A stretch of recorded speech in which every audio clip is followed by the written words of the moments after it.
সকল সভ্য দেশের সাথে আমাদের বন্ধুত্বপূর্ণ সম্পর্ক থাকবে, কিন্তু কারো চোখ রাঙ্গানি আমরা মেনে নেব না, কাউকে প্রভু মানব না, সবাইকে বন্ধু মানতে রাজি আছি, বুকে জড়িয়ে আলিঙ্গন করতে রাজি আছি। শর্ত একটা, এখানে অবশ্যই পারস্পরিক শ্রদ্ধাবোধ এবং সাম্য থাকতে হবে। আর এই জাতি কারো কাছে মাথা নত করবে না। আমরা সম্প্রতি কিছু উৎপাত দেখতে পাচ্ছি এখান থেকে ওখান থেকে। বাংলাদেশের মানুষ যখন মুক্তির সন্ধানে তাদের সিদ্ধান্ত নিতে যাচ্ছে, তখন আমাদের আভ্যন্তরীণ ব্যাপারে অনেকে প্রকাশ্যে হস্তক্ষেপ করছেন। আমরা তাদের প্রতি বিনয়ের সাথে শক্ত কণ্ঠে অনুরোধ জানাবো, মেহেরবানি করে আমাদের আভ্যন্তরীণ বিষয়ে আর নাক গলাতে আসবেন না। এতদিন নাক গলে যে তরল পদার্থ বের হয়েছে, মেহেরবানি করে টিস্যু দিয়ে এখন এটা সামলে নেন। আর নাক গলানো আমরা দেখতে চাই না। বাংলাদেশ মাথা উঁচু করে বিশ্বের দরবারে দাঁড়াবে ইনশাআল্লাহ। যুবক যুবতী, তরুণ তরুণী, আমরা তোমাদেরকে বেকার ভাতা দিব না, রাষ্ট্রের সম্পদ থাকলেও দিব না। কেন দিব না জানো? বেকার ভাতা এখানে বেকারের মহাসাগর তৈরি করবে। আমরা তোমাদেরকে অপমানিত করতে চাই না, আমরা তোমাদেরকে সম্মানিত করতে চাই। আমরা তোমাদের হাতগুলাকে দেশ গড়ার কারিগরের হাতে পরিণত করতে চাই।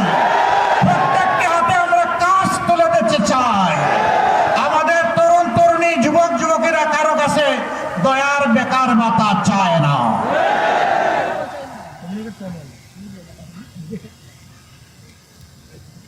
এই দক্ষ যুবক যুবতীরা বাংলাদেশকেও গড়বে, বিশ্বকেও গড়বে ইনশাআল্লাহ। আমরা সেই বাংলাদেশটা চাই। বয়সের একটা প্রান্তে আমরা চলে এসেছি। আমাদের জ্যেষ্ঠ পলিটিশিয়ান, তিনি তো অনেক বয়স, তাকে অবশ্য তা মনে হয় না, দেখতে 35-এর মতো লাগে। আলহামদুলিল্লাহ, আল্লাহ তাআলা তাকে এভারগ্রিন রেখেছে, কিন্তু তিনি অনেক বয়স্ক মানুষ। আমাদের এখন চলে যাওয়ার হিসাব নিকাশ আমরা কার কাছে রেখে যাব? এই বাংলাদেশটা আমরা যুব সমাজের হাতে রেখে যেতে চাই। যুব সমাজ প্রস্তুত? প্রস্তুত হয়ে যান এটা কবুল করার জন্য। 12 তারিখে কোনো দুর্বৃত্ত এই যুব সমাজের বুটে যদি হাত দিতে চায়, সেই হাতকে গুঁড়িয়ে দিতে হবে। এরা যৌবন পেয়েছে কিন্তু বুটের অধিকার পায় নাই, পিপাসার্থ হয়ে 12 তারিখের জন্য অপেক্ষা করছে। কেউ যেন দুর্বৃত্তপনা না করতে পারে। আগের ওই স্লোগান আছে, সন্ত্রাসীরা বলতো আমার ভোট আমি দেবো, তোমারটাও আমি দেব। এখন আমাদের পরিষ্কার বক্তব্য, তোরটা তুই দে, আমারটা আমি দেব। আমার ভোটে হাত দিলে হাত দুটি গুঁড়িয়ে দেব।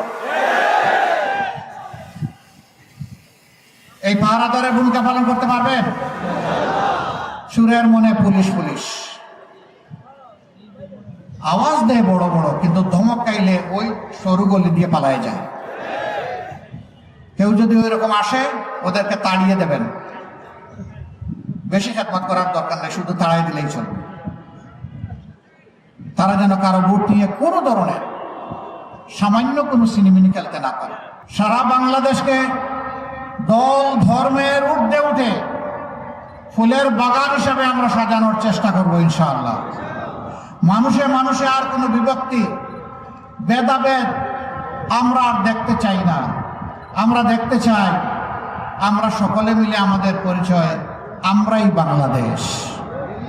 আমরা সেইভাবেই আমাদেরকে দেখতে চাই।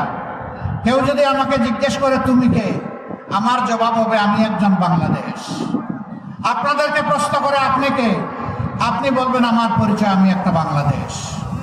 এই বাংলাদেশ একটা সামগ্রিকতার বাংলাদেশ, যেখানে ন্যায় ইনসাফ থাকবে, যেখানে মানুষে মানুষে ভেদাভেদ থাকবে না, যেখানে সুশিক্ষার প্রসার ঘটানো হবে, যেখানে সামাজিক নিরাপত্তা নিশ্চিত হবে, যেখানে মানুষ কর্মের অধিকার পাবে, যেখানকার মানুষ ইজ্জতের সাথে মাথা উঁচু করে বিশ্ব দরবারে দাঁড়াবে। আর বলবে না অমুক দেশ আমার বড় দাদা, অমুকটা আমার পিসির দেশ, অমুকটা আমার মাসির দেশ। বরঞ্চ জোর করে বলবে এটা আমার বাংলাদেশ। ভাই ও বোনেরা,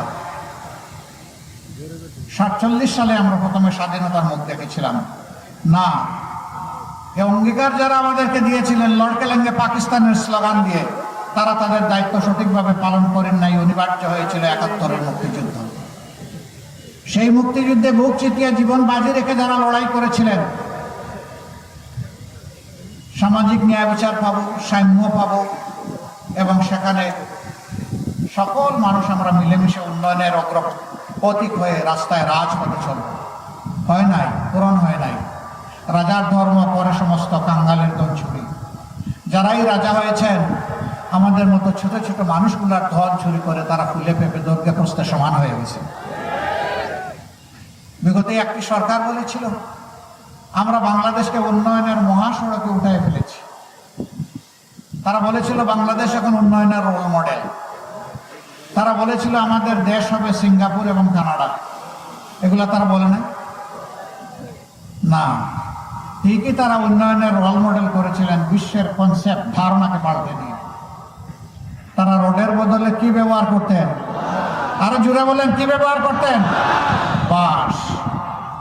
তারা সিমেন্টের সাথে কি যোগায় দিতেন? ছাই, শালি। এইভাবে একদিকে উন্নয়ন আর একদিকে তপাস। একটা মেয়ে ডিবেটে খুব চমৎকার করে তুলে এনেছিল। সে বলেছিল, কবি লিখেছিলেন, মাগো আমার সুলভ বলা কাজলা দিদি কই, বাঁশবাগানের মাথার উপর চাঁদ উঠেছে বই। সে আক্ষেপ করে বলেছিল, আজ যদি কবি বেঁচে থাকতেন তার কবিতা তিনি বদলাই ফেলতেন। তিনি বলতেন, মাগো আমার সুলভ বলা কাজলা দিদি কই, ছাদের জায়গায় চাঁদ তো আসে, বাঁশগুলো সব কই। সেই বাঁশ তারা উজাড় করে ফেলেছিল। সেই সভ্যতা, সেই উন্নয়ন দেশবাসীকে তারা উপহার দিয়ে সিঙ্গাপুর এবং কানাডা বানিয়েছে। আপনারা কি এখন সিঙ্গাপুরে আছেন না কানাডায় আছেন? বাংলাদেশে আছেন। তারা কিন্তু সিঙ্গাপুর এবং কানাডায় কেউ কেউ আছে। দেশের টাকা চুরি করে বড় বড় ডাকাতরা এখন সিঙ্গাপুরে বিশাল বিশাল ব্যবসা গড়ে তুলেছে। ইয়েস, তাদের জন্য সিঙ্গাপুর হয়েছে। দেশের টাকা লুণ্ঠন করে বিদেশে পাচার করে কানাডার টরন্টোতে বিশাল এলাকা নিয়ে বেগমদেরকে সেখানে পুনর্বাসন করা হয়েছে। বাংলাদেশের রসিক মানুষ নাম দিয়েছে বেগম পাড়া। অতএব তাদের থেকে কানাডা হয়েছে বাংলাদেশের জনগণের টাকা চুরি করে। 15 বছর যারা একসাথে রাজপথে লড়াই করলাম, নির্যাতনের শিকার হলাম, মজলুম হলাম, আমরা আশা করেছিলাম 5 আগস্টের পরে 24 সালে আমাদের মধ্যে আত্মপর্যালোচনা, আত্মপরিচয় আমরা খুঁজে পাবো। কি আমাদের দায়িত্ব এই জাতির প্রতি আমরা বুঝবো। মজলুম কারে বলে সেটা আমরা অনুধাবন করব। আর কারো প্রতি মজলুমরা আমরা কেউ জালিম হয়ে উঠবো না। এই জন্য প্রথম দিকে আমার একটা বক্তব্য ছিল, এটা নিয়ে তুলপাড় মহাসাগরে ঢেউ শুরু হয়েছিল। আমরা বলেছিলাম এদেশের জনগণ এক জালিমকে বিদায় করে আরেক জালিমের হাতে দেশ তুলে দিতে চায় না। আপনাদের মনে আছে? আমার এই কথাকে মিথ্যা প্রমাণিত হয়েছে। এই এলাকায় ব্যবসায়ীরা আছেন, বাড়িওয়ালারা আছেন। আমি তাদের অনুচ্চ কান্না শুনতে পাই। তাদের ছেলে নাতি পুতার সমান। ওরা এসে বেটা দেবে কিনা বল, যদি না দেশ তাহলে কেমনে এখানে তাকিসার ব্যবসা করিস দেখে নেব, বলে না? আমরা এলাকার জনগণকে আশ্বস্ত করছি, সারা বাংলাদেশের মতো আপনারা আপনাদের ভালোবাসা দিয়ে, সমর্থন দিয়ে, দোয়া দিয়ে, ভোট দিয়ে আমাদেরকে একটু সুযোগ দেন। মহান আল্লাহকে ভরসা করে আমরা ওয়াদা করেছি, চাঁদা আমরা নিব না, চাঁদা নিতে দেব না। আমরা বলেছি দুর্নীতি আমরা করব না, দুর্নীতি আমরা সহ্যও করব না। আমরা এই দেশকে লুটে পুটে খাওয়ার জন্য মসনদে বসতে চাই না। আমি আমার দলের পক্ষ থেকে দায়িত্ব নিয়ে বলেছি, আমরা বাংলাদেশ জামাতে ইসলামীর বিজয় চাই না, আমরা চাই 18 কোটি মানুষের বিজয়। সে বিজয় হবে আমাদের বিজয় ইনশাআল্লাহ। সম্মানিত ভাইয়েরা, এই বিজয়টা আনতে হলে আগামীতে দুটি ভোট আমাদের জন্য অপেক্ষা করছে একই দিনে, 12 ফেব্রুয়ারি। এখন থেকে মাত্র 15 দিন 16 দিন সময় আমাদের হাতে। আমি বিশ্বাস করি এই দেশবাসী, এই মজলুম দেশবাসী, তারা ইতিমধ্যে সিদ্ধান্ত নিয়ে ফেলেছেন, তারা একই গর্তে আর পা ফেলবেন না। তারা হাতের যষ্টি লাঠিটি আর হারিয়ে যেতে দিবেন না।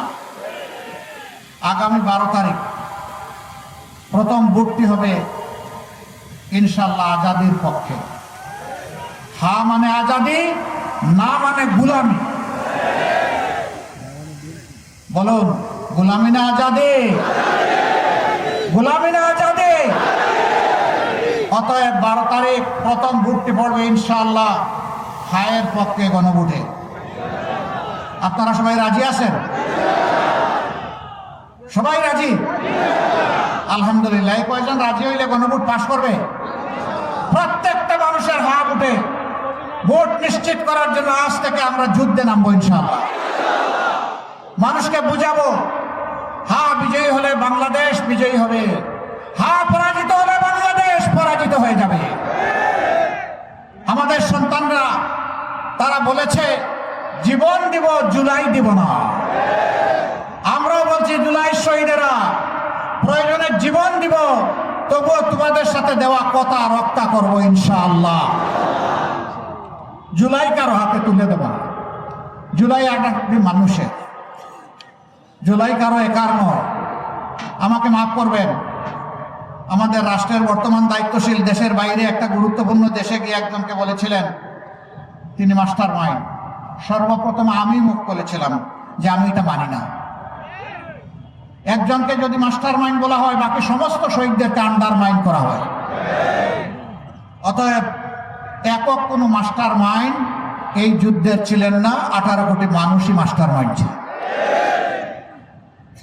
আমরা আপনাদের কাছে ওয়াদাবদ্ধ, আর জুলুমের শাসন ফিরে আসুক, আমরা তা চাই না। জুলুমের বিরুদ্ধে আমাদের লড়াই শুরু হয়েছে, শেষ হয়নি। এই জন্য এখনো যুবকদের স্লোগান আবু সাইদ মুক্ত, শেষ হয়নি যুদ্ধ। এই যুদ্ধ চলবে ইনশাআল্লাহ। বাংলাদেশের মানুষকে মুক্তির মঞ্জিলে না পৌঁছাতে পর্যন্ত আমাদের যুদ্ধ, আমাদের লড়াই থামবে না। এই এলাকার সমস্যার কথা বলেছেন আমার ভাই ডক্টর আব্দুল মান্নান। তিনি বলেছেন পুরান ঢাকা আধুনিকতার কোনো ছোঁয়া পায়নি। আমি আপনাদের সাথে একমত। ইংলিশে একটা ছোট্ট ফ্রেজ আছে, ওল্ড ইজ গোল্ড। আমরা পুরান ঢাকাকে সোনা বানাবো ইনশাআল্লাহ। আমরা সেই সম্মান পুরান ঢাকার প্রতি দেখাবো, ন্যায্যতার ভিত্তিতে। এটি তাদের অধিকার, এটি তাদের হক। এই পুরান ঢাকার ঘরে ঘরে ভাত খেয়ে অনেকে এমপি হয়েছেন, মন্ত্রী হয়েছেন, বড় আমলা হয়েছেন, যোদ্ধা হয়েছেন, অনেকে সেনাপতিও হয়েছেন, কিন্তু পুরান ঢাকার প্রতি যে কৃতজ্ঞতা আদায় করা ছিল দরকার, সেটা তারা করেন নাই।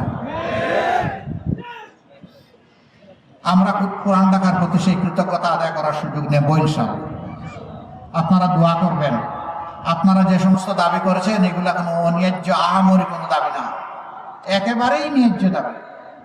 সেই দাবিগুলো বাস্তবায়নে আল্লাহ যদি আমাদেরকে সরকার গঠনের তৌফিক দেন, আমরা মিশে 11টা মানুষ 22টা হাত, অর্থাৎ 11টা দল, অসংখ্য বাংলাদেশি, আমরা এক হয়ে দেশ গড়ব ইনশাআল্লাহ। আমরা সামনের দিকে এগিয়ে যাব, আর পিছনের দিকে পড়ে আমরা কামড়া কামড়ি করতে চাই না। পিছনের দিকে একটা প্রাণী দৌড়ায়, ওর নাম চিংড়ি মাছ। আমরা কি চিংড়ি মাছ নাকি যে পিছনের দিকে যাব?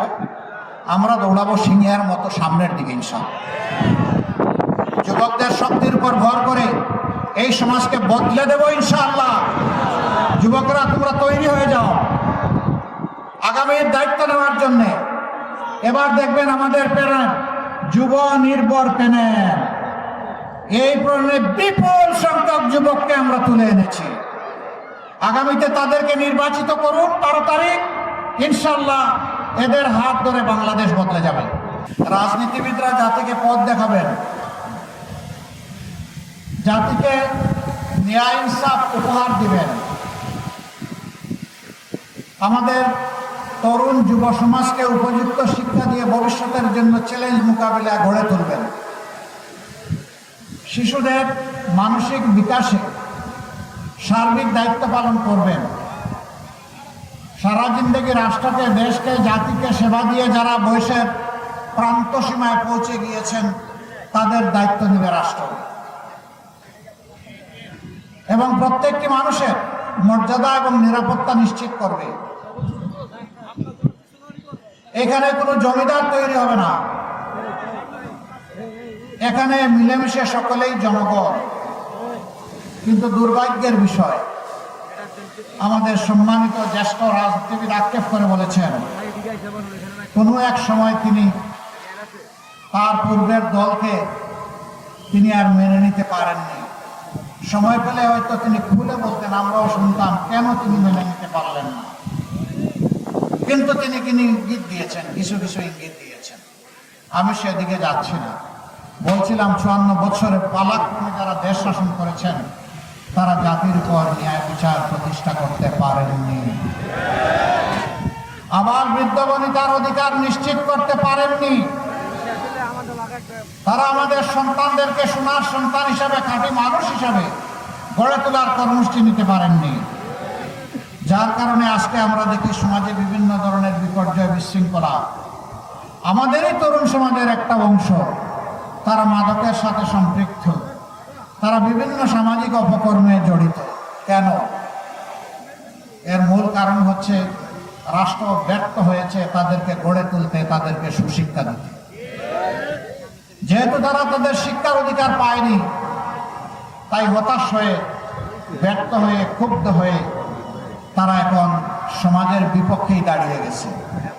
কোথাও তারা চাঁদাবাজি করে, কোথাও ছিনতাই করে, আবার অনেকে আছে ভালো কাজও করে। যারা ভালো শিক্ষা একটু পেয়েছে তারা ভালো কাজ করে, আর যারা পায়নি, বঞ্চিত হয়েছে, তারা সামাজিক বিভিন্ন ধরনের অপকর্মে জড়িয়ে পড়েছে।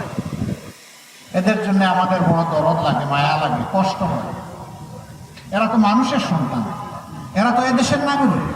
এদের তো এমনটা হওয়ার কথা ছিল না। রাষ্ট্র কেমনে এত দায়িত্ব জ্ঞান নিতে হয়, সরকার কেমনে এত দায়িত্ব জ্ঞান নিতে হয়? কেন একটা মানব সন্তান জন্ম নেওয়ার পরে সে শৈশবে উপযুক্ত চিকিৎসা এবং শিক্ষা পাবে না? এবার তো টাকা আমরা দেশবাসীকে আশ্বাস দিচ্ছি, ইনশাআল্লাহ তাআলা আজিম আমাদের 11 দলীয় ঐক্যজোট আল্লাহ তাআলার ইচ্ছায়, আল্লাহ তাআলার মেহেরবানি এবং সহযোগিতায়, সাহায্যে, আপনাদের ভালোবাসা, সমর্থন এবং ভোটে নির্বাচিত হয়ে সরকার গঠনের সুযোগ পেলে আমরা এই সামাজিক দায়িত্বগুলো পালন করব ইনশাআল্লাহ। মা বোনদের জন্য একটা কথা বলেই শেষ করতে চাই, আমরা আপনাদের জন্য গর্বের বাংলাদেশ গড়ব ইনশাআল্লাহ। আপনারা তখন মাথা উঁচু করে বলবেন, আমি একজন গর্বিত বাংলাদেশী। আমাদের জীবনের চাইতে মায়েদের ইজ্জতের মূল্য আমাদের কাছে বেশি।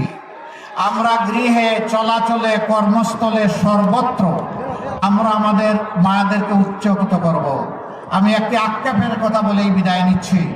একটা দল শুনলাম ইদানিং বলছেন তাদের হাতে দেশ আসলে তারা নাকি দুর্নীতি নিয়ন্ত্রণ করবেন। যাদের সংসদ সদস্য 39 জন গুরুতর ঋণ খেলাপি, কায়দা করে তাদেরকে বানানো হয়েছে ক্যান্ডিডেট, তারা বাংলাদেশের মানুষকে দুর্নীতিমুক্ত করবেন। আল্লাহ হাফিজ। বাংলাদেশ জিন্দাবাদ। 11 দলীয় নির্বাচনী ঐক্য জিন্দাবাদ। আসসালামু আলাইকুম ওয়া রাহমাতুল্লাহ।